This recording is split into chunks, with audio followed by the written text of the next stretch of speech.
एक दिन गांव में उत्सव था। एक बनिए के यहाँ ब्राह्मण भोज था। सैकड़ों आदमी जमा थे। पूरियां बन रही थी। माताजी बार बार उधर जाती पर दुत्कार पाकर भाग आती थी। किसी को इतनी दया न आती थी कि एक टुकड़ा उसकी ओर फेंक दे।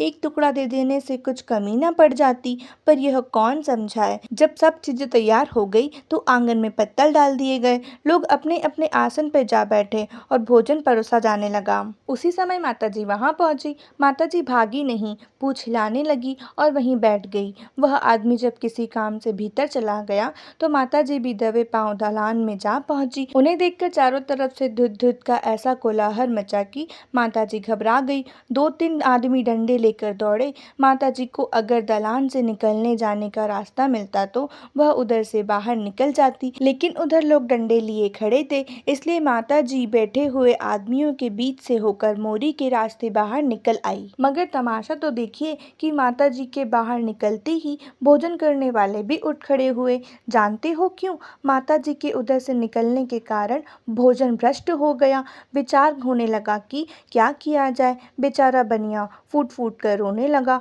कुछ लोग कहते थे, इसमें दोष ही क्या है, कुतिया ने पत्तलों में मुंह तो डाला नहीं, छूने से क्या होता है। किंतु जो बहुत कुलीन थे वे कुतिया का बीच से निकल जाना ही भोजन को भ्रष्ट करने के लिए काफी समझते थे। आखिर इन्हीं कुलीनों की जीत हुई और सारा भोजन गरीबों में बांट दिया गया। उस दिन माताजी ने खूब पेट भर खाया। ऐसा सुख उन्हें जीवन में कभी ना मिला था, लेकिन उस बेचारी के भाग में सुख लिखा ही ना था। भोजन करके जरा लेटी ही थी कि बनिया डंडा लिए आ पहुंचा और लगा पीटने। माताजी को भागने का अवसर ना मिला।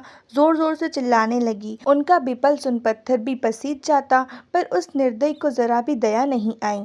मैं मन में कुढ़ रहा था, अपना कुछ वश होता तो बनिए राम को इस बेदर्दी का मजा चखा देता। लेकिन जरा सा बच्चा क्या करता। बस यह विलाप सुनकर कुछ लोग जमा हो गए और समझाने लगे, जाने दो भाई, भूख में तो आदमियों की बुद्धि भी भ्रष्ट हो जाती है। यह तो पशु है, इसे क्या मालूम किसका फायदा हो रहा है किसका नुकसान। अब तो जो हो गया सो हो गया, इसे मारकर क्या पाओगे। बनिए के चित्त में यह बात बैठ गई और माताजी की जान छूटी। आज के लिए बस इतना ही। आगे की स्टोरी नेक्स्ट पार्ट में। अगर आपने पार्ट 1 नहीं देखा है तो पहले जाके पार्ट 1 देखिए, उसके बाद पार्ट 2 देखिएगा। अगर स्टोरी अच्छी लगे तो लाइक एंड सब्सक्राइब करना बिल्कुल मत भूलिएगा। मिलते हैं नेक्स्ट पार्ट में, तब तक के लिए थैंक्स फॉर वॉचिंग।